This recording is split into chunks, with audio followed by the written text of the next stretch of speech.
Hello guys, welcome to our Pariksha Bindu channel. I hope आप सब अच्छे होंगे। तो आज की क्लास ये अवार्ड 2023 से संबंधित है। और अगर आप हमारे चैनल पर नए हो और चैनल को सब्सक्राइब नहीं किया है अभी तक, तो पहले हमारे चैनल को सब्सक्राइब कीजिए ताकि कोई भी नई वीडियो आती है तो उसका नोटिफिकेशन आपको मिल सके। तो शुरू करते हैं क्लास को। Salt and paper selected poems के लिए रविंद्रनाथ टैगोर साहित्य पुरस्कार का छठा संस्करण किसने जीता? तो ये जीता है सुकृता पॉल कुमार के द्वारा, जो रविंद्रनाथ टैगोर साहित्य पुरस्कार से इनको सम्मानित किया गया। और कौन से जो है उपन्यास के लिए? Salt and paper selected poems.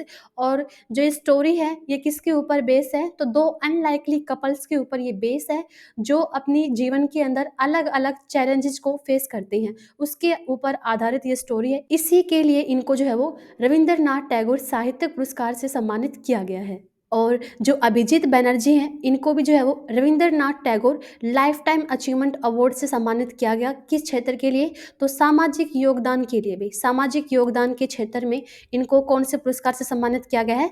Rabindranath Tagore जो लाइफ टाइम अचीवमेंट अवार्ड है उससे सम्मानित इनको किया गया है। अच्छा, जो सुकृता पॉल कुमार हैं, इनको कितने जो है इनामी राशि दी गई है इसके तहत? $5000 की जो इनको राशि दी गई है। और इस पुरस्कार की शुरुआत कब होती है? 2018 में जो इस पुरस्कार की शुरुआत होती है। 2022 में यह पुरस्कार किसको दिया गया था? राजकमल झा को ये पुरस्कार दिया गया था। और कौन से उपन्यास के लिए? द सिटी एंड द सी के लिए। द सिटी एंड द सी के लिए ये पुरस्कार जो है वो किसको दिया गया? 2022 में राजकमल झा को, जो वर्तमान में इंडियन एक्सप्रेस के संपादक है। अरुंधति रॉय ये भारतीय लेखिका हैं, जिनको 1997 में बुकर पुरस्कार मिला था। और कौन से उपन्यास के लिए इनको बुकर पुरस्कार मिला था? The God of small things के लिए। The God of small things उपन्यास के लिए बुकर पुरस्कार मिला था। किसको भी? अरुंधति रॉय को। रविंद्रनाथ टैगोर के बारे में यहाँ पर बात हुई है तो आपको पता है 1913 में गीतांजलि के लिए इनको साहित्य के क्षेत्र में नोबेल पुरस्कार मिला था। और साहित्य के क्षेत्र में नोबेल पुरस्कार प्राप्त करने वाले रविंद्रनाथ टैगोर प्रथम एशियाई और प्रथम भारतीय व्यक्ति थे। और इनके द्वारा दो देशों का राष्ट्रीय गान लिखा गया। एक तो भारत का राष्ट्रीय गान जनगण मन, और बांग्लादेश का राष्ट्रीय गान आमार सोनार बांग्ला, इनके द्वारा जो वो लिखा गया। और महात्मा गांधी को जो महात्मा की पदवी है वो भी किसके द्वारा जो है वो दी गई थी? तो वो दी गई थी भाई रविंद्रनाथ टैगोर के द्वारा। और जॉर्ज पंचम के द्वारा जो है इनको नाइटहुड की पदवी दी गई थी। किसको भी? रविंद्रनाथ टैगोर को। लेकिन जब जलियांवाला बाग हत्याकांड हुआ था तब इन्होंने 1919 में नाइटहुड की पदवी को क्या कर दिया भाई? वापस दे दिया। ठीक है, तो ये सारी बातें आपको ध्यान रख लेनी है। किसे हाल ही में federation of international hockey player of the year award से सम्मानित किया गया? तो ये किया गया है हार्दिक सिंह, जो भारतीय हॉकी खिलाड़ी हैं, इनको FIH player of the year award से सम्मानित किया गया। और FIH goalkeeper of the year award से सविता पुनिया को जो है वो सम्मानित किया गया। एफआईएच इसकी स्थापना होती है 7 जनवरी 1924 को एफआईएच की स्थापना होती है। और इसका वर्तमान में जो मुख्यालय है वो है लुसाने स्विट्जरलैंड के अंदर। और वर्तमान में एफआईएच के जो अध्यक्ष हैं वो हैं मोहम्मद तैयब इकराम। मोहम्मद तैयब इकराम ये वर्तमान में एफआईएच के अध्यक्ष हैं। अच्छा, कुछ टाइम पहले आपको ध्यान हो, अभी दिसंबर महीने के अंदर ही जूनियर हॉकी वर्ल्ड कप हुआ था भाई। और जूनियर हॉकी जो वर्ल्ड कप है इसका आयोजन कहाँ पर किया गया था? मलेशिया में इसका आयोजन किया गया। और ये किसके द्वारा जीता गया? जर्मनी ने जीता इसको 7वीं बार। और जर्मनी ने किसको हराया? जर्मनी ने हराया फ्रांस को भाई। ठीक है, जर्मनी ने फ्रांस को हरा करके जो जूनियर हॉकी वर्ल्ड कप है उसको जीता। अच्छा, क्या भारत ने अभी तक कोई हॉकी वर्ल्ड कप जीता है? तो भारत ने सिर्फ एक ही बार हॉकी का वर्ल्ड कप जीता है। और वो कब जीता था भाई इसने? 1975 में। और 1975 में भी किसको हराकर इसने जीता? तो पाकिस्तान को हरा करके भारत ने एक ही बार हॉकी वर्ल्ड कप जो है वो जीता। और आपसे पूछ ले कि सर्वाधिक बार हॉकी वर्ल्ड कप किस देश के द्वारा जीता गया है? तो पाकिस्तान के द्वारा सर्वाधिक हॉकी वर्ल्ड कप जीता गया। और पाकिस्तान ने कितनी बार हॉकी वर्ल्ड कप जीता है भाई? तो पाकिस्तान के द्वारा 4 बार जो है वो हॉकी वर्ल्ड कप को जीता गया है। और ये जो FIH player of the year award, जो यानी कि इसके तहत जो एफआईएच के द्वारा जो अवार्ड दिए जाते हैं, इस अवार्ड देने की जो शुरुआत है ये कब होती है? 1998 से ये अवार्ड जो है वो दिए जा रहे हैं। हाल ही में चेन्नई ग्रैंड मास्टर 2023 का खिताब किसने जीता? तो ये जीता है डोमा राजू गुकेश के द्वारा जीता। डी गुकेश ने चेन्नई ग्रैंड मास्टर 2023 का खिताब जीता। और जो डी गुकेश है, इनका संबंध भी कहाँ से है? तमिलनाडु के चेन्नई से जो है बिलोंग करते हैं। और जो डी गुकेश है, ये भारत की अब तक सबसे युवा ग्रैंड मास्टर है भाई, ठीक है। और पूरे विश्व के अंदर बात करें शतरंज रैंकिंग में, डी गुकेश पूरे विश्व के अंदर कौन से स्थान पे हैं? 8वें स्थान पे। और 9वें स्थान पे कौन है भाई? तो 9वें स्थान पे हैं विश्वनाथ आनंद, ठीक है, ये बातें ध्यान रख लेना। और जो आर प्रज्ञानंद है, वो पूरे विश्व के अंदर कौन से स्थान पे है शतरंज रैंकिंग में? वो है भाई 13वें स्थान पे। अच्छा, आर प्रज्ञानंद की बहन है एक आर वैशाली। और आर वैशाली से आपको ध्यान आया होगा, भारत की अभी 84वें नंबर की ग्रैंड मास्टर बनी थी भैया। भारत की 84वें नंबर की ग्रैंड मास्टर कौन बनी थी? तो वो बनी थी भाई कौन? आर वैशाली। तो ये भारत की पहली भाई बहन की जोड़ी है जो दोनों क्या बन चुके हैं भाई? ग्रैंड मास्टर बन चुके हैं। तो आर प्रज्ञानंद और कौन भाई? आर वैशाली। अच्छा, अब की बार जो चेस वर्ल्ड कप है, इसका आयोजन कहाँ पर किया गया था? तो चेस वर्ल्ड कप का जो आयोजन है, वो ये किया गया था भाई बाकू। और बाकू किस देश की राजधानी है? अजरबैजान की राजधानी है। यहाँ पर चेस वर्ल्ड कप का आयोजन किया गया, जिसको किसके द्वारा जीता गया भाई? तो मैग्नस कार्लसन के द्वारा भाई। मैग्नस कार्लसन के द्वारा जीता गया चेस वर्ल्ड कप। और मैग्नस कार्लसन ने किसको हराया? आर प्रज्ञानंद को हराया भाई, ठीक है। और इसका आयोजन ध्यान रख लेना कहाँ पर हुआ था भाई? बाकू के अंदर जो है इसका आयोजन किया गया। और भारत में पहली बार 2022 में 44वां शतरंज ओलंपियाड का भी आयोजन किया गया था। पहली बार हुआ था ये भारत में शतरंज ओलंपियाड।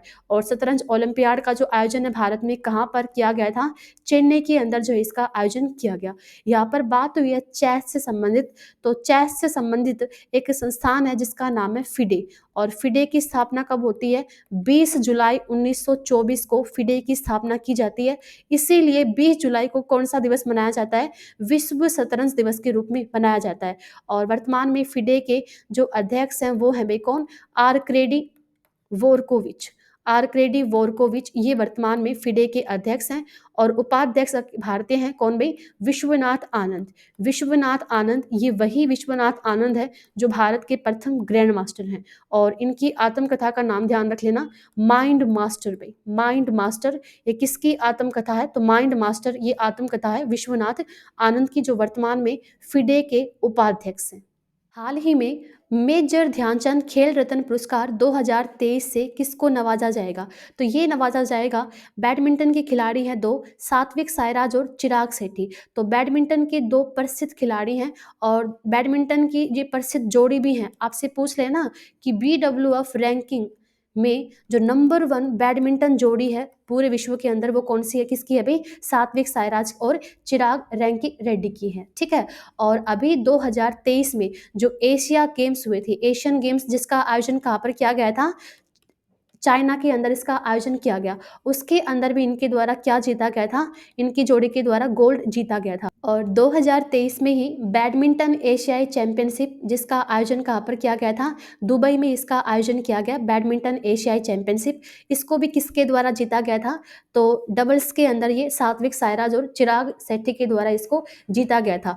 तो जो मेजर ध्यानचंद खेल रत्न पुरस्कार है, जो भारत में खेल के अंदर दिया जाने वाला सर्वोच्च सम्मान है, जिसकी शुरुआत 1991-92 में होती है। और पहली बार यह पुरस्कार किसको दिया जाता है? जो भारत के प्रथम ग्रैंड मास्टर थे, विश्वनाथ आनंद को यह पुरस्कार पहली बार दिया जाता है। और 2023 में किसको दिया गया है? तो सात्विक साईराज और चिराग शेट्टी। और 2022 का भी ध्यान रख लेना भाई, भूलना मत, अचंता शरत कमल को। अचंता शरत कमल जो क्या है भाई? ये टेबल टेनिस के प्लेयर हैं भाई, अचंता शरत कमल। इनको 2022 का मेजर ध्यानचंद पुरस्कार इनको मिला था। और 2023 में सात्विक साईराज और चिराग शेट्टी को दिया जाएगा। और 2023 में अर्जुन पुरस्कार कितने व्यक्तियों को दिया जाएगा? तो ये 26 व्यक्तियों को दिया जाएगा भाई, 26 खिलाड़ियों को दिया जाएगा। और अर्जुन पुरस्कार की शुरुआत कब होती है? तो अर्जुन पुरस्कार की शुरुआत होती है भाई 1961 में। हिंदी उपन्यास मुझे पहचानो के लिए साहित्य अकादमी पुरस्कार 2023 किसने जीता? तो ये जीता है लेखक संजीव ने। लेखक संजीव ने जो है वो हिंदी भाषा के अंदर जो है वो साहित्य अकादमी पुरस्कार जीता है। लेखक संजीव ने किस उपन्यास के लिए? मुझे पहचानो उपन्यास के लिए। और जो नीलम शरण गौर हैं, इनको किसके लिए भी अंग्रेजी साहित्य पुरस्कार मिला है? अंग्रेजी का साहित्य पुरस्कार किसको दिया गया? नीलम शरण गौर को। और किसके लिए? तो इनको दिया गया है भाई रैक्यूम, रैक्यूम इन राग जानकी के लिए, रैक्यूम इन राग जानकी के लिए इनको जो है ये अवार्ड दिया गया। तो साहित्य पुरस्कार 2023 इसकी घोषणा हुई थी 20 दिसंबर 2023 को और ये दिए जाएंगे 12 मार्च 2024 को। 24 भाषाओं में यह दिया जाता है। ध्यान रख लेना, जो साहित्य पुरस्कार है कितनी भाषाओं में दिया जाता है, तो 22 जो भाषाएं हैं संविधान में शामिल है, एक अंग्रेजी में और एक राजस्थानी भाषा में भाई, ठीक है, राजस्थानी भाषा और एक अंग्रेजी भाषा, ठीक है। तो 24 भाषाओं में दिया जाता है साहित्य पुरस्कार।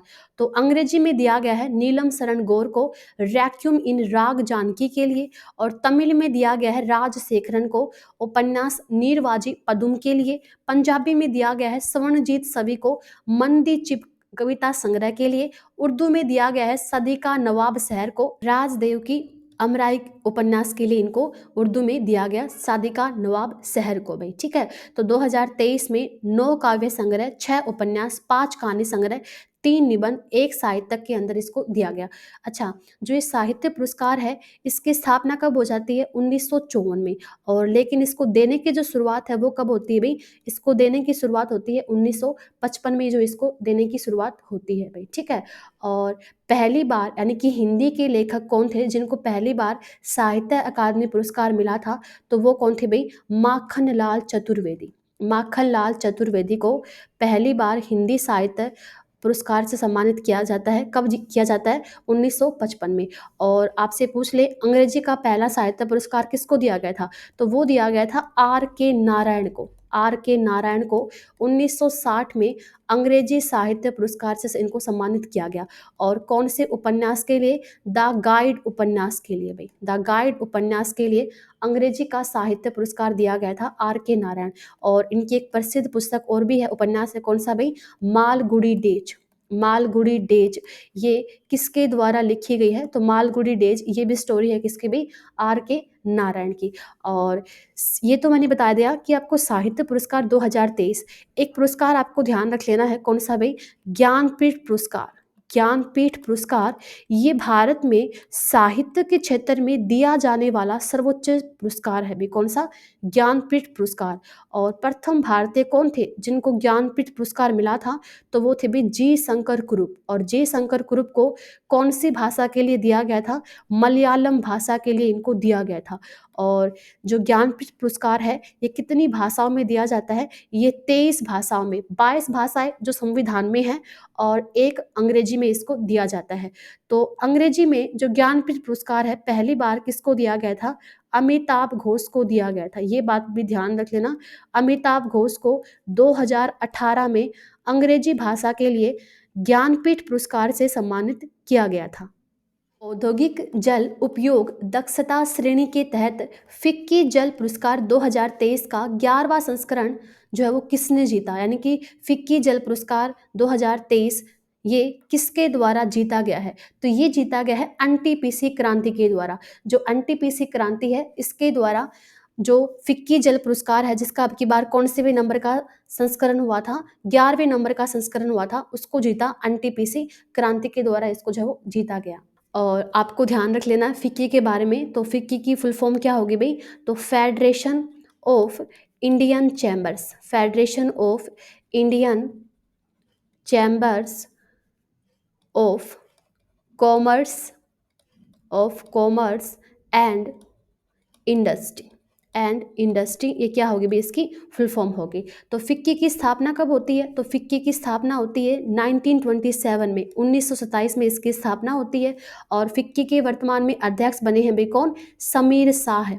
समीर शाह है ये वर्तमान में फिक्की के अध्यक्ष हैं। और महासचिव कौन है फिक्की के? तो वो है भाई शैलेश पाठक। शैलेश पाठक ये वर्तमान में फिक्की के महासचिव हैं और समीर शाह इसके अध्यक्ष हैं।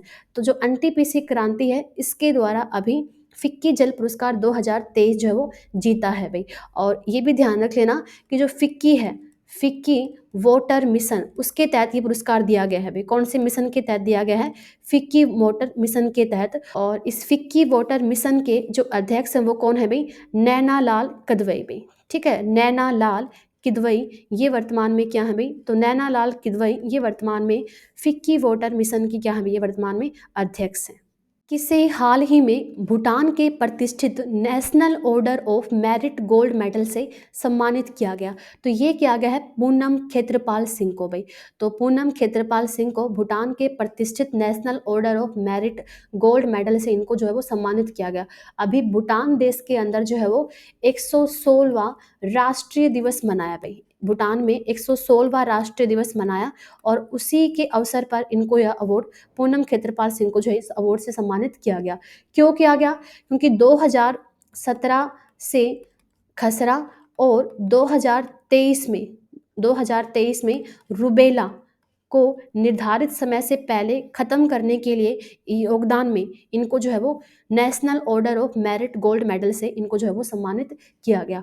और भूटान के बारे में यहाँ पर बात हुई है, तो भूटान की जो करेंसी है वो क्या है भाई, नगुल ट्रम। नगुल ट्रम ये क्या है भाई, भूटान देश की करेंसी है। और भूटान के राजा, तो भूटान के राजा जरूर आपको ध्यान रख लेना है, तो भूटान के राजा हैं भाई वांगचुक, ठीक है, इनका नाम है खेसर वांगचुक, खेसर वांगचुक, इनके द्वारा ये अवार्ड दिया गया है किसको भाई, पूनम खेत्रपाल सिंह। और जो पूनम खेत्रपाल सिंह है ये WHO के द्वारा एक अधिकारी नियुक्त है, कहाँ पर भाई, दक्षिणी पूर्वी एशिया के अंदर। जो दक्षिणी पूर्वी एशियाई है यहाँ पर WHO की क्षेत्रीय निदेशक हैं भाई, कौन, पूनम खेत्रपाल सिंह, यानी कि यहाँ पर जो है वो स्वास्थ्य से संबंधित यहाँ पर ये काम करती हैं, ठीक है, कौन भाई, पूनम खेत्रपाल सिंह। और भूटान जिसकी राजधानी क्या है भाई, भूटान की राजधानी है थिम्पू। और भूटान का जो राष्ट्रीय खेल है वो भी ध्यान रख लेना, एग्जाम में कई बार पूछा जाता है, तीरंदाजी है भाई। किस संस्था को 2023 लीफ एरिक्सन लूनर पुरस्कार दिया गया, तो ये दिया गया है इसरो को। और इसरो को कौन से मिशन के लिए दिया गया है, जो चंद्रयान 3 मिशन है उसके लिए जो इसको लीफ एरिक्सन लूनर पुरस्कार से सम्मानित किया गया। जो लीफ एरिक्सन लूनर पुरस्कार है इसको देने की शुरुआत होती है 2015 में, और ये दिया जाता है आइसलैंड के हसाविक में एक इन्वेस्टिगेशन म्यूजियम है, उसके द्वारा यह पुरस्कार दिया जाता है। जो लीफ एरिक्सन थे ये ऐसा माना जाता है कि क्रिस्टोफर कोलंबस से 400 साल पहले अमेरिकी महाद्वीप पर ये पहुंच चुके थे। तो अमेरिकी महाद्वीप पर पहुंचने वाले जो प्रथम यूरोपीय है वो किसको माना जाता है, लीफ एरिक्सन को माना जाता है। और चंद्रयान 3 के बारे में यहाँ पर बात हुई है, तो चंद्रयान 3 मिशन इसको कब लॉन्च किया गया था, 14 जुलाई 2023 को इसको लॉन्च किया गया।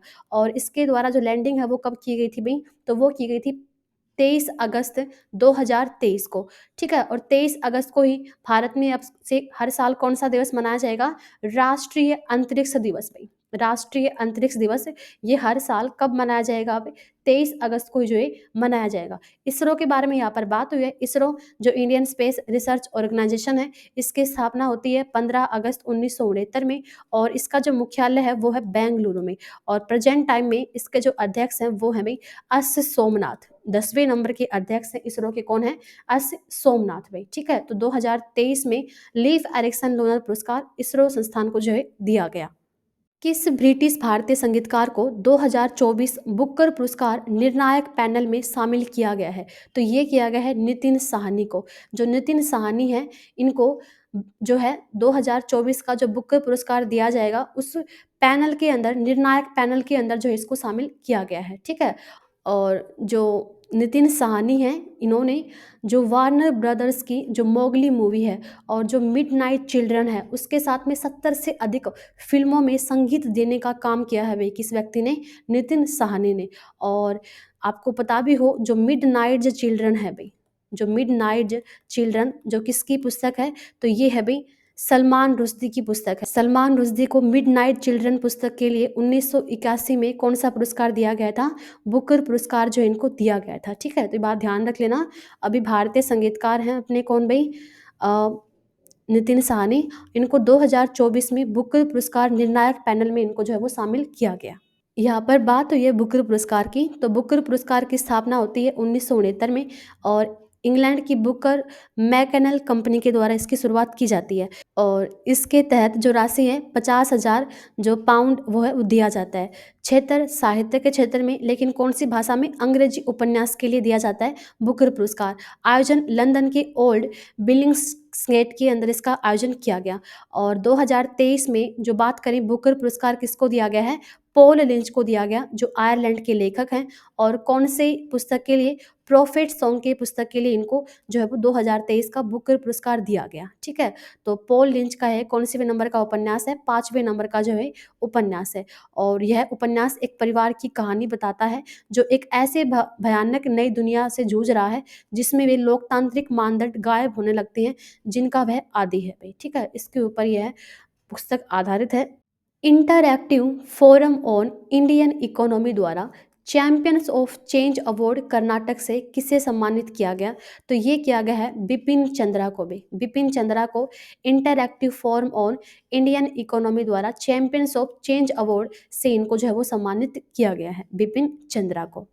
पेटा इंडिया के पर्सन ऑफ द ईयर 2023 के रूप में किसे चुना गया है? पेटा, इसकी फुल फॉर्म क्या होगी? People for the ethical treatment of animals. इसका अर्थ क्या होगा? तो पेटा का अर्थ एक तरीके से जो भी मतलब एनिमल्स है उनके साथ में जो मानव है वो अच्छा व्यवहार करें। ठीक है, तो ये अपना पेटा इंडिया का एक तरीके से मकसद है। यानी कि जो एनिमल्स हैं वो हमारे परीक्षण करने या फिर भोजन बनने या फिर वस्त्र बनने या फिर मनोरंजन हेतु इस्तेमाल होने के नहीं है। उनके साथ में मनुष्य को कोई भी क्या नहीं करना चाहिए? दुर्व्यवहार जो है वो नहीं करना चाहिए। तो इसीलिए पेटा इंडिया के पर्सन ऑफ द ईयर 2023 के रूप में ये चुना गया है दिया मिर्जा को भाई। ठीक है, दिया मिर्जा, इन्होंने एनिमल्स के लिए जो है वो बहुत सारा काम किया है और इन्हीं के लिए इनको जो है वो क्या दिया गया है? PETA India person of the year का जो अवार्ड है इनको दिया गया है।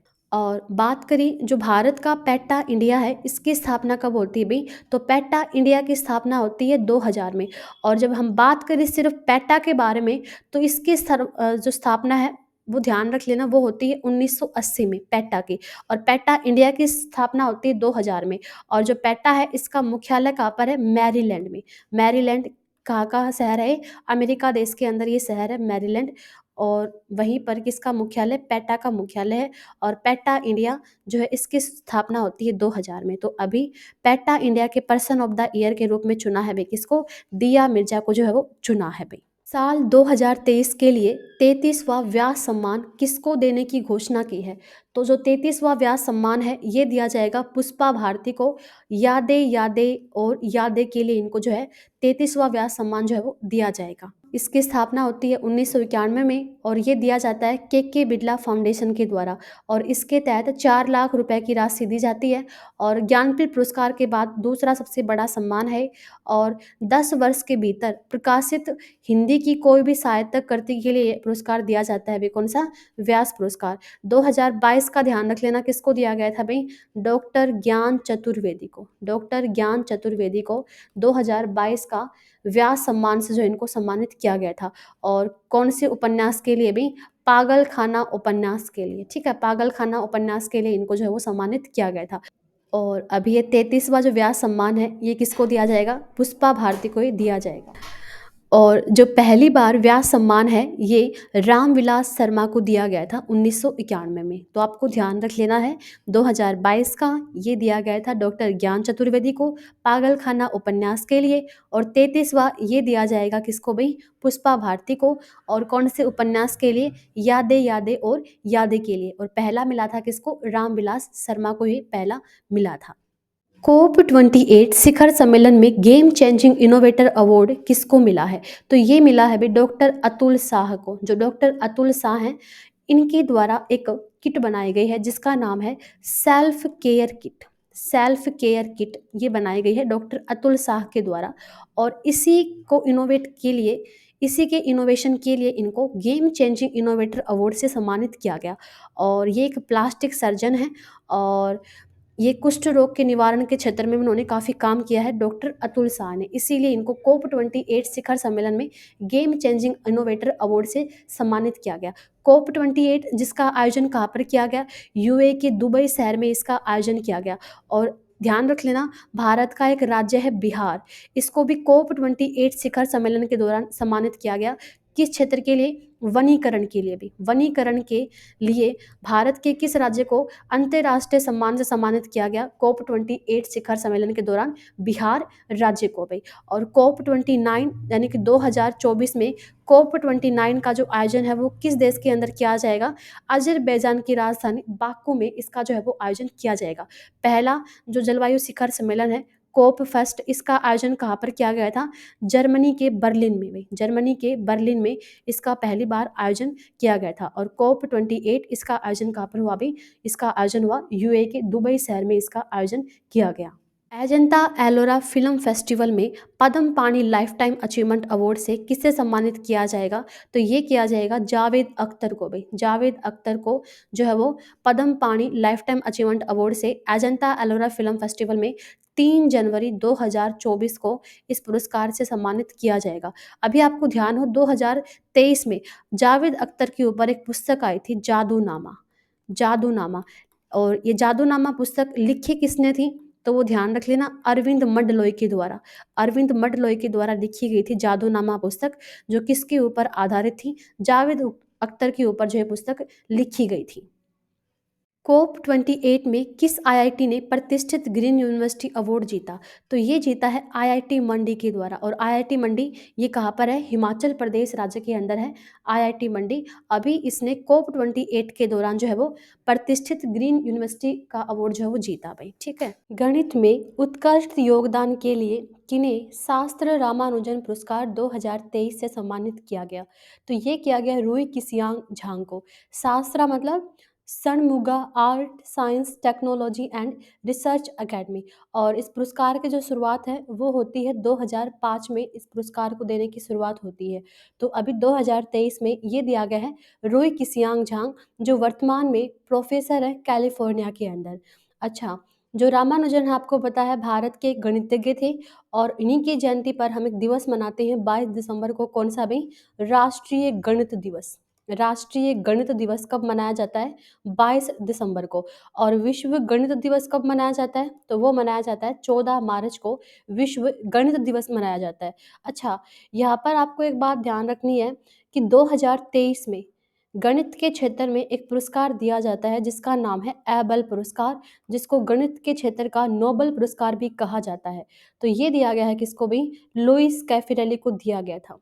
लुईस कैफिरेली को एबल पुरस्कार से सम्मानित किया गया था। इटली के सर्वोच्च सम्मानों में से एक द ऑर्डर ऑफ मेरिट से किसे सम्मानित किया गया है? तो ये किया गया है कबीर बेदी। कबीर बेदी ये एक भारतीय अभिनेता हैं, और इटली की फिल्मों में भी इन्होंने जो है वो अभिनय किया है, इसीलिए इटली के सर्वोच्च सम्मानों में से एक है द ऑर्डर ऑफ मेरिट से सम्मानित किया है भी किसको? कबीर बेदी को सम्मानित किया गया। इटली, इसकी राजधानी क्या है भाई? तो इटली की राजधानी है रोम। और रोम कौन सी नदी पर जो अपना बसा हुआ है? टाइबर नदी पर बसा हुआ है शहर, कौन सा? रोम। और रोम में ही किसका मुख्यालय है? फूड एग्रीकल्चर ऑर्गेनाइजेशन का जो मुख्यालय है वो कहाँ पर है? रोम में। और एफएओ की स्थापना कब होती है? 16 अक्टूबर 1945 को। इसीलिए 16 अक्टूबर को हम विश्व खाद्य दिवस के रूप में मनाते हैं। इंदिरा गांधी शांति पुरस्कार 2023 संयुक्त रूप से किन व्यक्तियों को दिया गया? तो ये दिया गया है डैनियल बेरनबॉइम और अली अब्बू अवध को ये पुरस्कार दिया गया। और किसके लिए दिया गया इनको पुरस्कार? तो इजराइल में जो अहिंसा हो रखी थी उसमें इजराइल लोगों और अरब दुनिया के लोगों को एक करने के प्रयास के लिए इनको इंदिरा गांधी शांति पुरस्कार 2023 से सम्मानित किया गया। जो इंदिरा गांधी शांति पुरस्कार है ये पहली बार कब दिया गया था? 1986 में भी। तो इंदिरा गांधी शांति पुरस्कार देने की जो शुरुआत है किस वर्ष में हुई थी? 1986 में इसको देने की शुरुआत हुई थी। और ये जो पुरस्कार है वो किसके द्वारा दिया जाता है? इंदिरा गांधी मेमोरियल ट्रस्ट के द्वारा दिया जाता है। किसकी याद में? पूर्व प्रधानमंत्री इंदिरा गांधी जी की याद में है दिया जाता है। और इसके तहत कितना रुपए का जो है इनाम दिया जाता है? 25 लाख रुपए की जो है वो इसके तहत राशि दी जाती है। एशियाई पैरा ओलंपिक समिति पुरस्कार समारोह में सर्वश्रेष्ठ युवा एथलीट का खिताब ये जीता है शीतल देवी के द्वारा। शीतल देवी ने एशियाई पैरा ओलंपिक समिति पुरस्कार समारोह में सर्वश्रेष्ठ युवा एथलीट का खिताब जीता है। काफ़ी इंपॉर्टेंट क्वेश्चन है ये। सर्वश्रेष्ठ युवा एथलीट का खिताब किसने जीता? तो ये जीता है शीतल देवी। और जो शीतल देवी हैं इनका संबंध कहाँ से है? तो इनका संबंध है जम्मू कश्मीर से और ये एक तीरंदाज हैं भाई, ठीक है। तो अभी इनको सर्वश्रेष्ठ युवा एथलीट का जो है पुरस्कार मिला है। 72वीं मिस यूनिवर्स 2023 का खिताब ये जीता है सैनिस प्लासियोस। और जो सैनिस प्लासियोस हैं ये कहाँ से बिलोंग करती हैं? निकारागुआ से भाई। निकारागुआ की है ये महिला। कौन भाई? सैनिस प्लासियोस। और अभी ये क्या बन चुकी हैं? मिस यूनिवर्स 2023 ये बन चुकी हैं। और 2021 में आपको ध्यान हो एक भारत की थी अपनी, कौन भाई? हरनाज संधू। हरनाज संधू ये मिस यूनिवर्स कब बने थी? तो 2021 में। और अभी 2023 में कौन बन गए हैं? सैनिस प्लासियोस, जिनका संबंध कहाँ से है? निकारागुआ से है। तो ये थी अपनी आज की क्लास। आई होप आप सभी ने काफ़ी एंजॉय किया होगा। तो अगर आप हमारे चैनल पर नए हो और अभी तक चैनल को सब्सक्राइब नहीं किया है, तो प्लीज़ हमारे चैनल को सब्सक्राइब कीजिए और अपने दोस्तों के साथ में ज़्यादा से ज़्यादा शेयर कीजिए। और अगर आपको हमारा कंटेंट, हमारा वीडियो पसंद आता है, तो अपने दोस्तों के साथ में इसको ज़रूर शेयर कीजिए और लाइक कीजिए। और आपके लिए खुशखबरी ये है कि अभी यूपी पुलिस की 60,000 वैकेंसी आई हैं। तो 1 जनवरी से हम आपके लिए एक सीरीज को लेकर आ रहे हैं जिसमें आपको सेट करवाए जाएँगे। तो अगर आप हमारे चैनल से अभी तक नहीं जुड़े हुए हैं, सब्सक्राइब नहीं किया है, तो प्लीज़ इसको सब्सक्राइब कीजिए और ज़्यादा से ज़्यादा और बच्चों को बताइए कि जो है आपको यहाँ पर कितना बेहतरीन जो है वो कंटेंट दिया जा रहा है। तो आज के लिए इतना ही, मिलते हैं नेक्स्ट क्लास में। शुक्रिया।